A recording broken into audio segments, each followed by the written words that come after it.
names interest me. I saw a biography about President Kennedy, John Kennedy. I was intrigued to learn that his nickname was Jack. What in the world is the purpose of that nickname? So, what's your name? Well, rather than trouble you with the very difficult to enunciate version of my actual given name, it's very challenging for the average person to linguistically hit the mouth sounds necessary to nail that down properly. That name is John.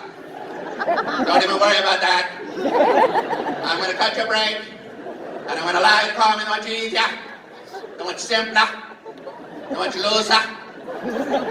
It's a nickname. I'm going to allow you to call me Jack.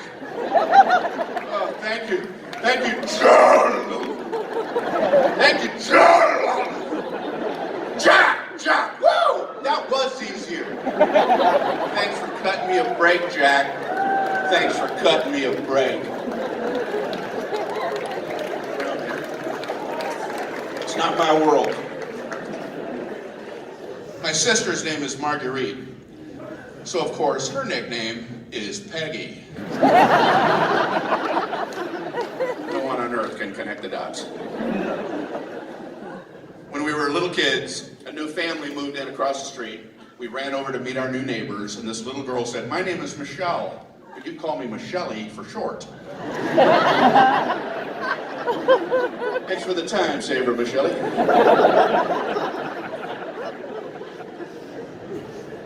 I grew up in a big family. I was an only child with 9 parents. That's silly talk. No, 8 kids. 6 boys, 2 girls. Growing up with 6 boys and 2 girls, I learned one of the challenges with democracy because we used to vote on daily activities. Okay, who wants to play with dolls today? Oh, we've got 2. Football it is for the 9,000th day in a row. I didn't like that. I voted for dolls. It's my one and only woke joke.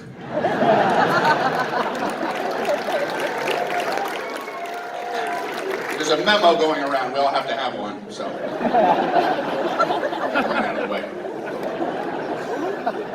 I can relax. No, I didn't play with dolls till I got older. It's not what you think. It's innocent. I have a son and a daughter. And I think boys and girls play differently. I remember growing up, and even as an adult, I'm used to games having a score and a winner, you know? The first time my daughter asked me if I wanted to play with Barbies, I had to learn how to rewire my brain. She's like, "You want to play with Barbies, Daddy?" I'm like, "Yeah." I grabbed a legal pad, I wrote our names down, I wrote 1 through 10. Like, how do you get points? How do you win? How do you win Barbies? He's like, "You just play." So when? How does it all end? So she's like, "I'll show you, Daddy." So she gave me a Ken doll and a Barbie house. She says, "You live here." I'm like, it's kind of a chintzy house. And then she pulled up in this Malibu dream camper. It was already unfair. She pulled a Barbie out and started walking up to my house. First of all, people don't walk like that. I wanted to take points off, but I didn't say anything.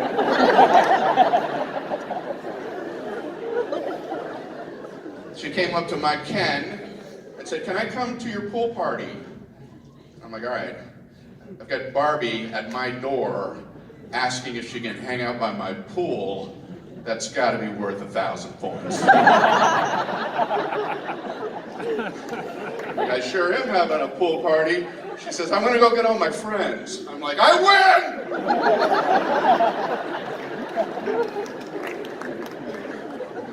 If you're from a big family, you know that with your younger siblings, you tease them, torment them, torture them.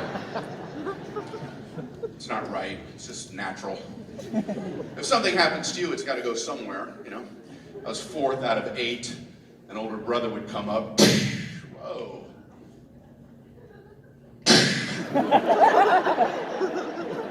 It's not my fault. Straight line.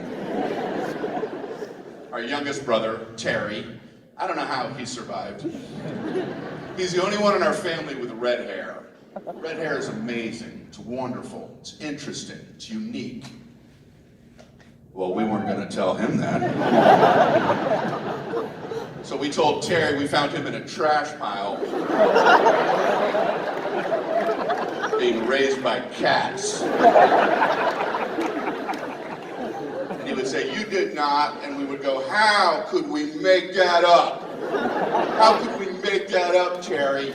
And don't tell Mom and Dad we told you, because they don't want you knowing that you were raised in a trash pile by cats."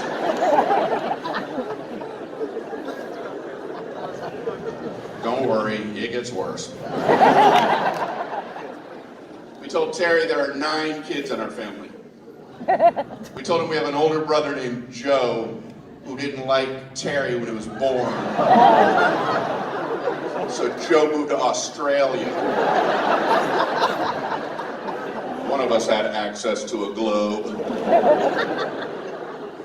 And we would fake phone calls. We'd have a friend call at a particular time, and we'd get all excited pretending Joe was calling from Australia. And we'd pass the phone around to everybody but Terry. Joe was calling from Australia. He saw a kangaroo! Hey, you want to talk to Terry? No. He doesn't want to talk to you. I know. Terrible. I know. I feel a chill in the air here. Terry did fine. I don't want you worrying about him. Just got promoted to captain in the fire department, so everyone can sleep tonight. We all called to congratulate him. Well, not all of us.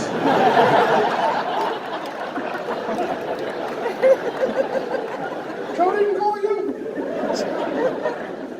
I'm surprised Joe didn't call you. I would have thought that Joe would have called you. No pets growing up. I think my parents figured there were enough things to try to feed in our house. And now when I got older, I was a comedian on the road. Too much traveling to take care of a pet.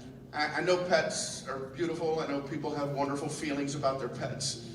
I certainly don't know what to do when somebody shows me a picture of their dog on their iPhone. I don't know how long I'm supposed to look at it.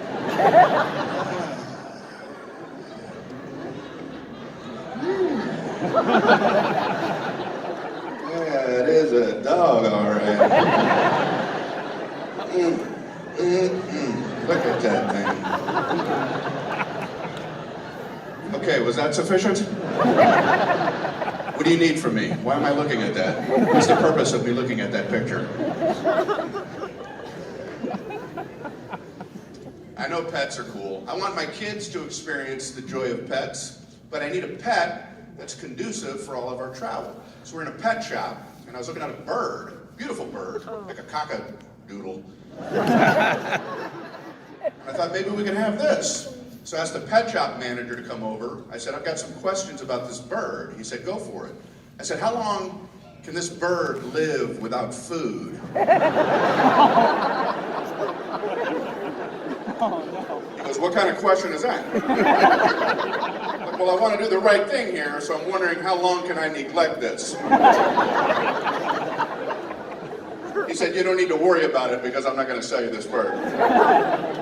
Took care of that problem. I do have a support giraffe. I get very anxious in corn mazes. Get us out of here, Geraldo.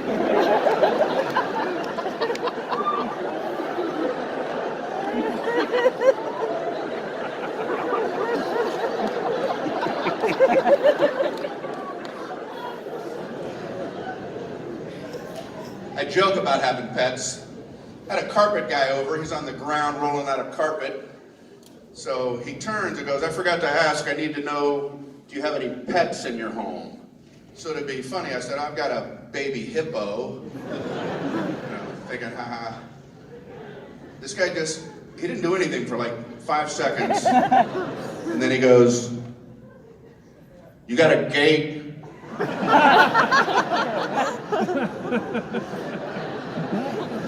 So I had to say the sentence, "I don't really have a baby hippo." I don't really have a baby hippo. I had to make that clear to another member of our species. I don't really have a baby hippo.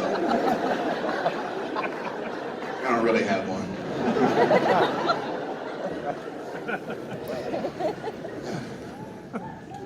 I was at the 𝗕𝗥𝗚𝗔𝗡 swamp, and they said that this guy was going to give a talk on reptiles. So I'm like, all right, let's go learn something.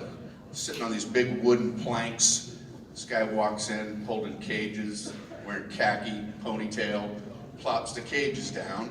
We're like, yeah, here we go. He goes, "Anybody got any questions about reptiles?" I think we leapfrogged over the talk part. But you got nothing to say? It's on us to throw logs on your fire? This guy goes, "What's in the cages?" He goes, "I'll get to that later. Next question." We're bad at our part. So people just asked whatever they could think of, how long do they live? What do they eat? True story, this woman said, "Is it true alligators can bite people's arms off?" And this guy got mad. He goes, "I am so tired of getting that question." That's not true, okay? Alligators do not bite people's arms off. That's a misconception. What they do is they chomp down on the upper arm. They chomp and twist. They do a twisting motion and they twist it off.